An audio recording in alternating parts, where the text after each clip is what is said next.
Ha fatto bene il relatore, il correlatore, la consigliera Ostanella a tentare di introdurre degli argomenti anche politici in questa discussione.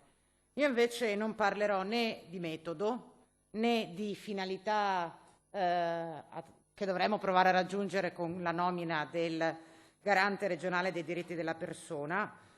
Non dirò neanche, non farò alcune valutazioni rispetto a come sarebbe importante valorizzare la figura della cui nomina stiamo parlando. Non farò neanche valutazioni su quale sarebbe il modus operandi migliore attraverso il quale un ente pubblico dovrebbe individuare le figure chiave, perché di tutto questo, dentro questo progetto di legge, non c'è traccia.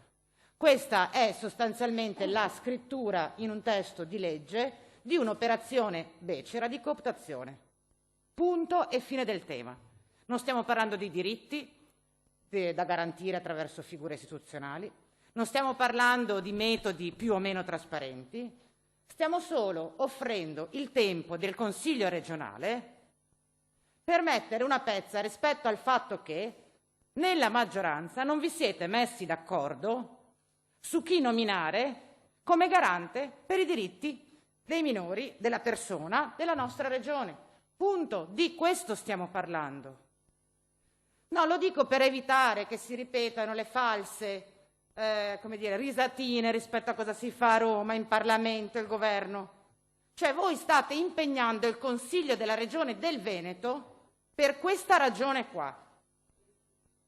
E io penso che proprio perché stiamo parlando di un organismo di garanzia caratterizzato da autonomia e indipendenza, ho citato le parole del correlatore Presidente Sandonà, io credo che questa discussione sia svilente per il Consiglio e per l'istituzione che rappresentiamo, e non prendiamoci in giro, non è il Covid o l'allungamento conseguente della legislatura scorsa la ragione per cui ci troviamo qua.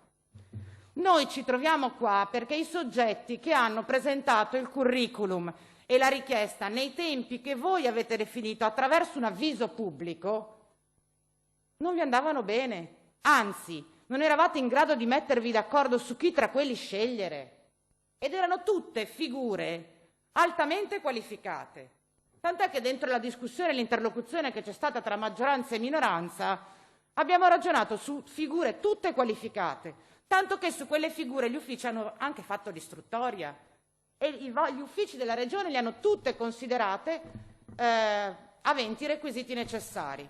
Allora io voglio sapere perché, se avete fatto il bando di avviso pubblico, se alcune persone hanno presentato il curriculum, se gli uffici della Regione hanno detto che tra tutti quelli che li hanno presentato c'erano diverse persone che avevano i requisiti, qual è la motivazione per cui oggi ci chiedete una proroga dell'avviso pubblico?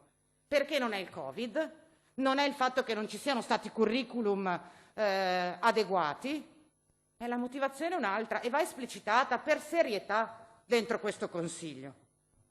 E la motivazione è che non vi siete messi d'accordo dentro una discussione tutta collegata alla maggioranza, proprio per via della garanzia, dell'autonomia e dell'indipendenza.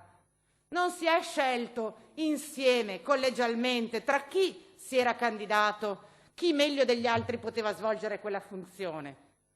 Avete detto siamo la maggioranza, decidiamo noi, e non siamo capaci di metterci d'accordo rispetto a 2, 3 o 4.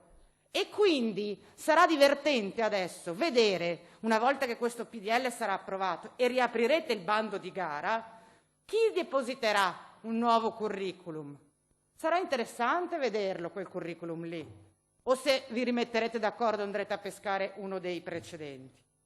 Ed è un meccanismo svilente anche per le professionalità che il curriculum l'avevano depositato e che avevano i requisiti per svolgere questa funzione, sia di tipo professionale che di tipo morale, ai quali abbiamo detto no perché non andava bene un pezzo della maggioranza.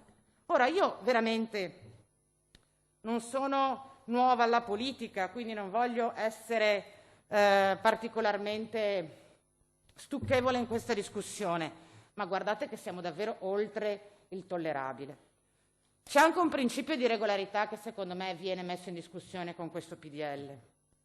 Cioè, se io sono una di quelle persone che ha presentato il curriculum entro i termini previsti dall'avviso pubblico, che voi avete pubblicato, se sono stata considerata idonea dagli uffici che hanno fatto l'istruttoria, e poi al posto mio viene nominata una terza persona che invece ha potuto accedere all'avviso dopo che voi avete riaperto i termini senza motivazione tecnica, io qualche problemino me lo porrei.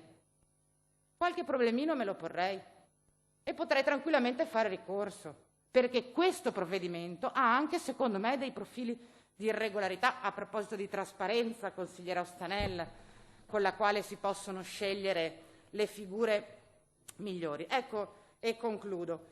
Sono d'accordo con il capogruppo Possamai quando dice che questo modo di procedere, al netto del giudizio politico, al netto del giudizio tecnico, rappresenta un precedente pericoloso.